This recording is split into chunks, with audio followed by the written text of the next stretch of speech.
নমস্কার বন্ধুরা, আমার unique cooking of my mother চ্যানেলে আপনাদের সকলকে স্বাগত জানাই। আর তার সঙ্গে জানাই শুভ বিজয়ের প্রীতি ও শুভেচ্ছা। আজকে বিজয়া দশমীর যে স্পেশাল একটা মুচমুচে নিমকি রেসিপি আপনাদের করে দেখাবো। শুধু মিষ্টি দিলেই হয় না, মিষ্টির সঙ্গে একটু যদি নিমকি দেওয়া যায় তো সবারই ভালো লাগে। তো চলুন দেখি এটা কিভাবে বানাচ্ছি। আমি এখানে 1 বাটি পরিমাণ ময়দা নিয়েছি, ওজন প্রায় 300 গ্রাম মতো হবে, এবং তার সঙ্গে দিয়ে দিচ্ছি একটু লবণ আর চিনি। এর সঙ্গে এটা দিয়ে দিলাম আবার একটু কালো জিরে। কালো জিরেটা দিলে এই নিমকিটার স্বাদ খুবই ভালো লাগে। ভালোভাবে এগুলো ময়দার সঙ্গে মিশিয়ে নেব। আমার মেশানো হয়ে গেছে। এরপরে দিয়ে দিলাম সাদা তেল। সাদা তেলটা ময়দার সঙ্গে খুব ভালোভাবে ঘষে ঘষে মিক্স করতে হবে। এই দেখুন, এইভাবে মিক্স করতে হবে যাতে কোনো দানা দানা ভাব না থাকে।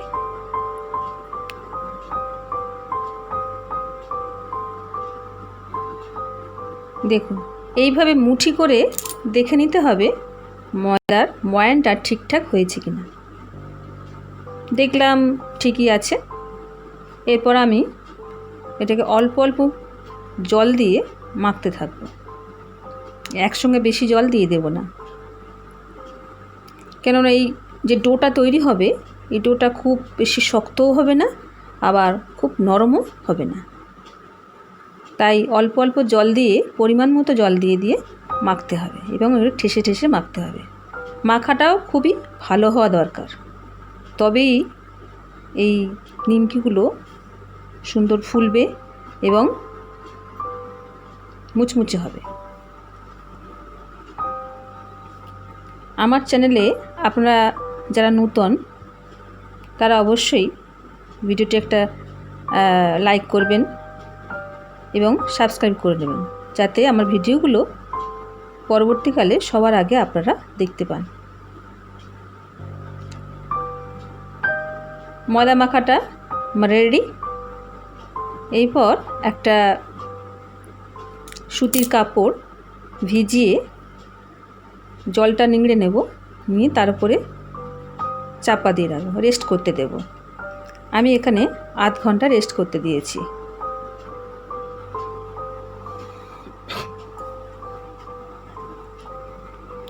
আধ ঘন্টা পরে ফিরে এলাম। এরপর ওই ডোটাকে আমি 3টে ভাগে ভাগ করব, অর্থাৎ 3টে লেচির মধ্যে বড় বড় লেচি করে নেব। একটা নিয়েছি, আর দুটোকে রেখে আবার ওই ভিজে কাপড় দিয়ে চাপা দিয়ে রাখবো। লেচিটাকে আমি হাত দিয়ে এরকম প্রেস করে করে একটু বড় করে নেব, যাতে বেলতে সুবিধা হয়। তার আগে একটু ময়দা ডাস্ট করে নিয়েছি।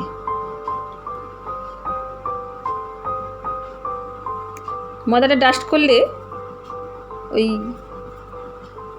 বেলাটা চেপে যাবে না, তাহলে তুলতে সুবিধা হবে।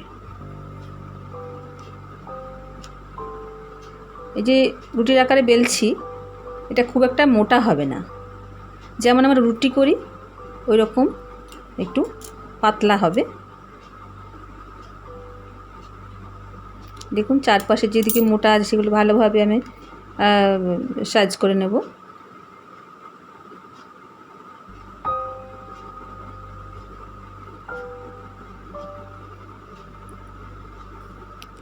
বেলা হয়ে গেছে প্রায়।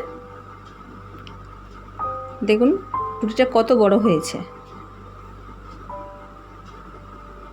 ব্যাস, এইভাবে চারপাশে যেদিকে মোটা আছে সেদিকে আমি ঠিক করে নিলাম। এরপর একটা ছুরি দিয়ে আমি এরকম আগে লম্বা লম্বা করে কেটে নিয়ে, বরফি যেমন কাটে, বরফি সাইজ হয় ওরকম ছোট ছোট বরফির আকারে আমি নিমকিগুলো কেটে নেব।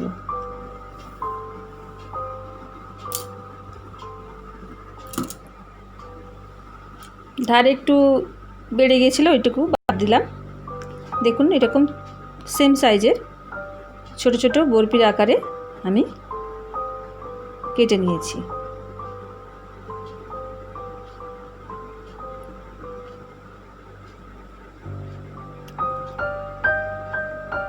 আমি যেভাবে বানাচ্ছি এভাবে আপনারা যদি বানান তাহলে খুব সহজেই বাড়িতেই খুব হেলদিভাবে নিমকি বানিয়ে ফেলতে পারবেন। সব সময় দোকানে গিয়ে কেনার দরকার হবে না। এরপর আমি ছুরি দিয়ে প্রেস করে করে ওই বরফির টুকরোগুলো তুলে নিলাম।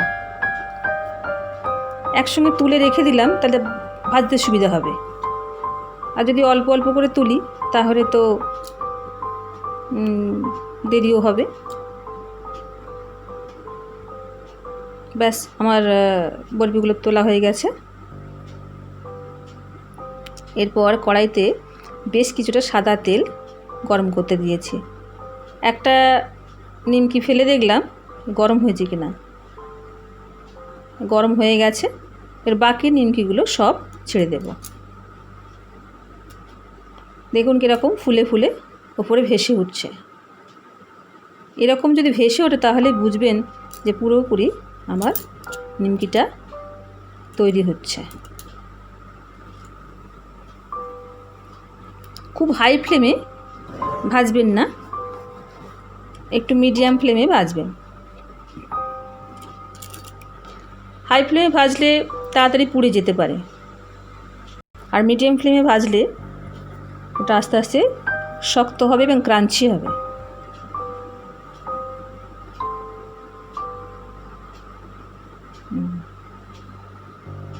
দেখুন নিমকিগুলো বেশ লাল লাল হয়ে উঠেছে, তৈরি হয়ে গেছে নিমকিগুলো ভাজা।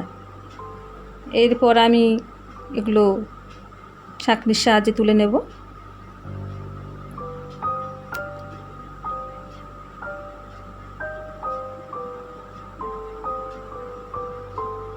বিজয়া দশমীর দিন এই নিমকিগুলো ভেজে যদি মিষ্টির সঙ্গে পরিবেশন করেন তাহলে সকলেই খুশি হবে আশা করি।